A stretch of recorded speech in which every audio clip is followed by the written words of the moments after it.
चर्चा करेंगे इस खबर पर। एक ऐसी खबर जो आपको हैरान परेशान कर देगी। अभी पिछले दिनों मेरठ में एक घटना हुई है जिसमें प्रेम विवाह करने वाली लड़की ने ही अपने उस पति की हत्या कर देती है एक दूसरे प्रेमी से मिलके, जिसके साथ उसने प्रेम विवाह किया। और हत्या करने के बाद वो लोग खुशी मनाते हैं, घूमने चले जाते हैं और अपने प्रेमी पति का जो शव होता है उसे 14-15 टुकड़े करके एक प्लास्टिक के ड्रम में डाल देते हैं और सीमेंट से उसे जाम कर देते हैं और घूमने चले जाते हैं।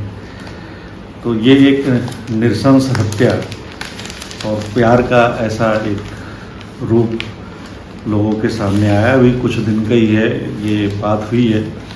अभी ऐसी ही एक वारदात सामने आई है औरैया में,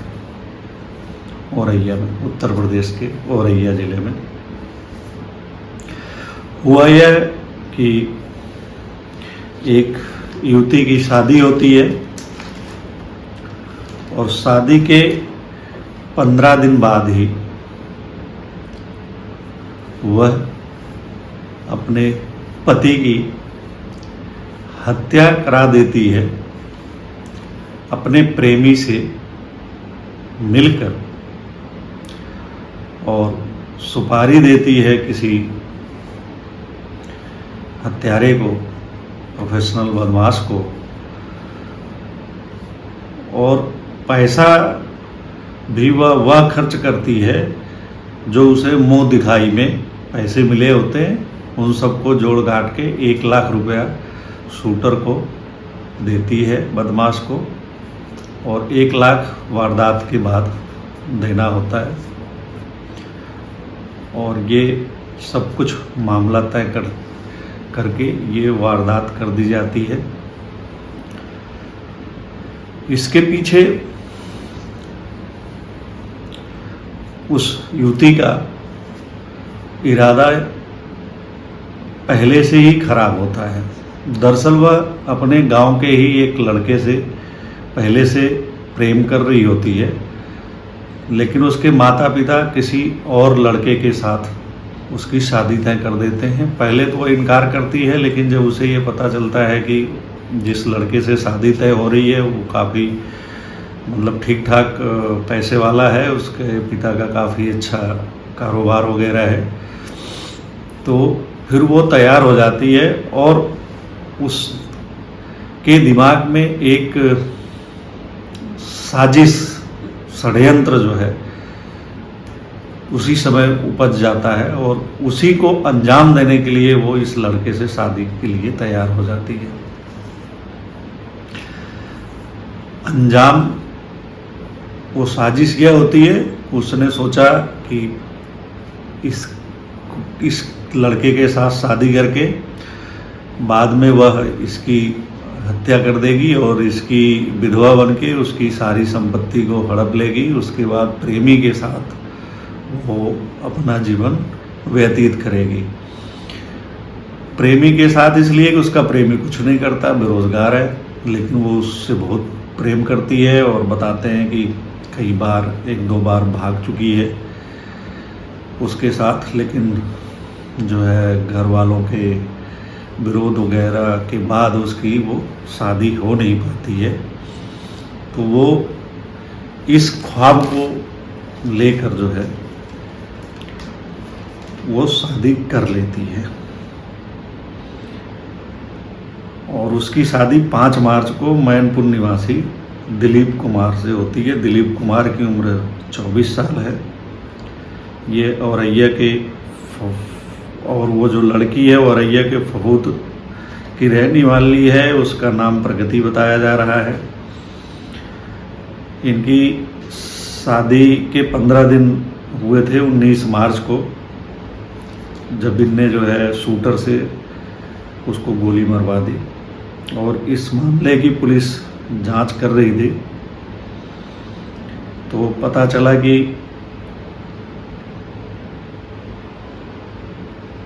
उसकी हत्या की जो साजिश है वो पत्नी ने ही रची है और मुंह दिखाई में मिले हुए पैसे को उन्होंने शूटरों को दिया है। पुलिस ने हत्यारोपी पत्नी, उसके प्रेमी अनुराग और शूटर को पकड़ लिया है जिसने गोली मारी है। बाकी अन्य की तलाश है। तो हुआ यह था कि 19 मार्च को मैनपुरी के भोगांव निवासी हाइड्रा चालक दिलीप कुमार पर कन्नौज के उमरदा में शूटरों ने हमला किया था, बदमाशों ने हमला किया, उसके साथ मारपीट की। उसके बाद सिर के पिछले हिस्से में गोली मार दी, फिर उसे गेहूं के खेत में फेंक दिया। बाद में पुलिस जब शव मिला तो पुलिस ने उसे अस्पताल पहुंचाया और 21 मार्च को, बीते 21 मार्च को दिलीप की मौत हो गई।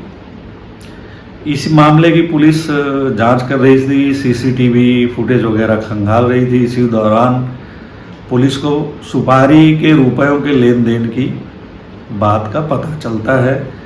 तो वह शनिवार को, बीते शनिवार को दोपहर में हरपुरा के पास छापा मारती है औरैया के, जहां से मतलब वो सहार थाना अध्यक्ष पंकज मिश्रा और स्वाड़ प्रभारी राजीव कुमार जाते हैं। वहाँ पे दिलीप की पत्नी प्रगति मिल जाती है, वो उसको पकड़ लेते हैं। उसके अलावा, प्रगति के अलावा मौके से गांव हजियापुर फमफूद निवासी प्रगति का प्रेमी अनुराग उर्फ बबलू उर्फ मनोज यादव भी मिल जाता है और अछलदा के प्रेम नगर निवासी शूटर रामजी नागर को भी पुलिस गिरफ्तार कर लेती है। आरोपियों के पास से तमंचे, बाइक सहित अन्य सामान बरामद करने का पुलिस ने दावा किया है। पूछताछ में प्रगति ने पुलिस को बता दिया, पूरा जानकारी दे दी और उसके बाद बताया उसने कि परिजन उसकी शादी उसके बड़ी बहन के देवर दिलीप से करा दी थी, लेकिन वो इसको चाहती नहीं थी, नाखुश थी। इसलिए उसने प्रेमी के साथ मिलकर पति को रास्ते से हटाने की साजिश रची और 2 लाख में भाड़े पर शूटर बुक किए और जो मुंह दिखाई की रकम थी वो शूटर को दे दी थी। 1 लाख रुपए दे दिए थे, बाकी की रकम बाद में देनी थी। औरैया के एसपी अभिजीत आर शंकर ने जो है बताया है कि दिलीप को गोली किसने मारी यह अभी स्पष्ट नहीं हो सका है। पकड़े गए आरोपियों को जेल भेजा गया है, शेष आरोपियों को भी जल्द गिरफ्तार किया जाएगा।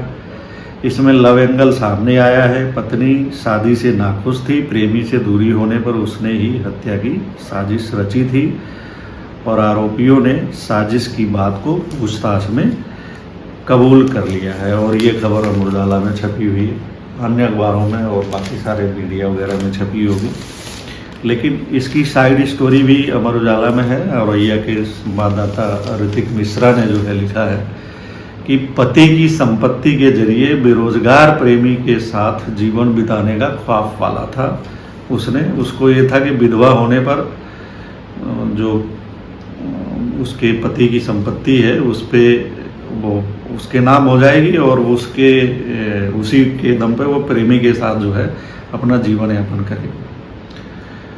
तो प्रगति और उसके प्रेमी अनुराग ने जो मतलब ये कहते हैं कि इंसानियत को शर्मसार कर देने वाली घटना है, 15 दिन बाद ही कर दिया। और उसकी शादी वो घर वाले राजी नहीं थे प्रेमी के साथ करने के लिए। ऐसे में प्रेमी के साथ जीवन बिताने में परेशानी ना हो और इसके लिए वो प्रगति ने रसूखदार लड़के हाइड्रा चालक दिलीप से शादी की। उसका इरादा वही था जो हमने बताया। वह सोच रही थी कि शादी के कुछ ही दिन बाद जब वह विधवा हो जाएगी और मतलब हत्या की साजिश उसने रची ली थी, तो प्रेमी तो दूसरी शादी अपने प्रेमी के साथ करेगी और विधवा होने के नाते परिजन भी इसमें उसका सहयोग कर देंगे और उसकी शादी हो जाएगी। लेकिन सुपारी की जो रकम थी लेन देन की, उसने 1 लाख रुपया तो दे दिए थे, बाकी 1 लाख और जो देने थे उसके लिए वो अब बातचीत करने लगे। और इस दौरान पुलिस इनके मोबाइल वगैरह को जो है सर्विलांस वगैरह पे लगाया था। तो ये लेन देन का मामला जब चलने लगा तो पुलिस को इस पे खटका हुआ और वो इन लोगों को दबोच लिया जो है। फफूद के हजियापुर निवासी प्रगति के संबंध करीब 4 साल पहले से अपने ही गांव के अनुराग यादव से थे। बताया जा रहा है कि प्रगति अनुराग को पागलपन की हद तक चाहती थी। अनुराग के लिए वह कई बार अपने हाथ की कलाई तक की नस वगैरह काट चुकी थी। दोनों के संबंधों के बारे में जब प्रगति के घर वालों के बारे में पता चला तो उन्होंने उसकी शादी उसकी बड़ी बहन के देवर के साथ तय कर दी। उसका नाम दिलीप बताया जाता है। इसके बाद प्रगति ने दिलीप से शादी करने से इनकार कर दिया, लेकिन बाद में दिलीप के परिवार का रसूख देखते हुए उसने शादी के लिए हाँ कर दी। और वही उसके दिमाग में साजिश आई थी कि बाद में इसको ठिकाने लगा के फिर जो है प्रेमी से वो शादी कर लेगी, और इसलिए जो है उसने ये शादी कर ली। ये सारी ट्रिक जो है उन्होंने लगा दी थी। और जो अनुराग है, जो उसका प्रेमी है, वो अपने किसी और साथी की मदद से जो है शूटर के जो है संपर्क में आया। उसने बताया कि फला आदमी है जो शूटर है, उससे जो है ये काम करवाया जा सकता है। वह प्रेमिका से शादी मिलने वाले रुपए में से शूटर को खोज रहा था। शूटर खोजने में उसका सहयोग उसके एक करीबी ने दिया। उसने अनुराग की मुलाकात 12 मार्च को गैंगस्टर एक्ट के मामले में जेल से छूटे रामजी नागर उर्फ चौधरी से कराई थी। तो रामजी ने ये सुपारी ली थी और अपने साथियों के साथ उसको मारा था। प्रगति 10 मार्च को मैके गई थी। 17 को होटल में अपने प्रेमी से मिली थी। प्रगति का पति दिलीप के पिता का क्रेन का व्यापार है, कई जिलों में होता, 3-4 जिलों में हाइड्रा है, करीब 10 क्रेन वगैरह चलती है। तो ठीक ठाक कारोबार था दिलीप के पिता का। दिलीप सेहुद में किराए पर रह करके औरैया, कन्नौज आदि के जिलों का जो व्यापार देखता था। 5 मार्च को शादी के बाद प्रगति नगला दीपा चली गई थी और 10 मार्च को परिजन चौथी की रस्म के लिए उसे मैके ले गए थे। पुलिस का कहना है कि 17 मार्च को प्रगति ने अपने प्रेमी के साथ औरैया के एक होटल में मुलाकात की थी और वहीं पे उसने जो है ये साजिश रखी थी। अनुराग के फ़ोन में पुलिस को उसके आपत्तिजनक वीडियो और फोटो भी मिले हैं। 19 मार्च को दिलीप के मरणासन हालत में मिलने पर 20 मार्च को प्रगति नगला दीपा चली गई थी। तो इन लोगों ने काफ़ी फिल्मी ट्रिक अपनाई थी, लेकिन सीसीटीवी में इनकी हरकतें कैद हो गई। तो पुलिस इन तक कैसे पहुंची जैसे कि दिलीप के साथ वारदात को अंजाम देने के लिए बदमाशों ने पूरी जो है सावधानी तो बरती कि वो पकड़े ना जाए, लेकिन प्रगति अनुराग और शूटरों के बीच सिर्फ व्हाट्सएप पर कॉल हुई, वीडियो कॉल करते थे, बातचीत करते थे ताकि रिकॉर्ड में आए। प्रगति ने दिलीप की लोकेशन पूछकर व्हाट्सएप कॉल के जरिए प्रेमी को बताई थी। इसके बाद प्रेमी ने शूटरों से भी व्हाट्सएप के जरिए ही बात की। हाइड्रा का पीछा करने के दौरान अनुराग रास्ते में पुलिस द्वारा लगाए गए कैमरे में कैद हो गया। वहीं ढाबा के पास ठहरे दिलीप को पटना नहर में गिरी कार को निकलवाने के बहाने साथ ले जाने के दौरान सीसीटीवी कैमरे में कैद हो गया। कैमरों में मिली फुटेज के आधार पर पुलिस इन तक पहुंच गई। कुल मिला के हुआ यह कि जब ये लोग घटना को अंजाम दे रहे थे बदमाश, तो जगह जगह आजकल जो सीसीटीवी वगैरह लगे हैं पुलिस के द्वारा जो है लगवाए गए हैं बाज़ारों में और सड़क वगैरह में, इसमें ये लोग कैद हो गए और उन सब की फुटेज से पुलिस इन बदमाशों तक पहुंच गई और इस राज को खोल दिया कि दिलीप की हत्या हुई है, ना कि जो है वो किसी हादसे में मरा है। तो इस तरह एक प्रेम कहानी सामने आती है कि लड़की को किसी और से प्यार होता है, लेकिन लड़का बेरोजगार होता है, तो उससे शादी करके उसको लगता है कि जीवन यापन नहीं हो पाएगा आगे चल के, तो एक वो चिंता तो होती है, लेकिन लड़की के माता पिता भी तैयार नहीं होते, दोनों एक ही गांव के थे, हो सकता है इस वजह से। तो वो उसकी शादी दूसरी जगह जब तय कर देते हैं तो उसमें लड़की दूसरा ही षड्यंत्र कर लेती है, और ऐसा कि किसी की हत्या करके जीवन जीने का जो है फाप पाल लेती है। तो ये सब क्या प्रेम में ही संभव है? प्रेम के लिए ऐसा सब कर जाते हैं? ये एक बहुत बड़ा सवाल है। क्या प्रेम ऐसा करा देता है? इतना मतलब घिनौना कार्य कर जाए आदमी, क्या प्यार यही कराता है? ऐसा होता तो नहीं है, लेकिन लोग जो है इस कोमल भावना, या कहें कि जो एक पवित्र सी भावना होती है, उसमें इस तरह की हिंसा लाके इसको बदनाम करते हैं, और इसकी वजह से स्त्री पुरुष संबंध बदनाम होता है। कोई लड़की इसकी वजह से बदनाम हो जाती है, फिर पूरा एक उस पर वो चलता है। जैसे मेरठ की घटना होने के बाद आजकल लोग बहुत सारे मीम्स वगैरह बना रहे हैं। रील्स वालों को तो ऐसा सब्जेक्ट मिल गया है कि ड्रम को लेके ही तमाम तरह की रीलें बना रहे हैं, और देखिए भाई ये ट्रेंड कब तक चलता है। अब ये दूसरी घटना आ गई है, तो सोशल मीडिया पे भी लोग इसका तरह तरह से करेंगे, लेकिन ये काफ़ी दुर्भाग्यपूर्ण है, और ये इस पर जो है विचार किया जाना चाहिए कि प्रेम करने वाला इंसान या कोई युवक या युवती इस तरह से हिंसा वाला कदम क्यों उठा लेती है या उठा लेता है। और ऐसी हिंसा करके कोई बच नहीं सकता, या एक अपराध है, और अपराध करने के बाद बचना काफ़ी मुश्किल होता है, चालाकी चाहे जितनी कर ले।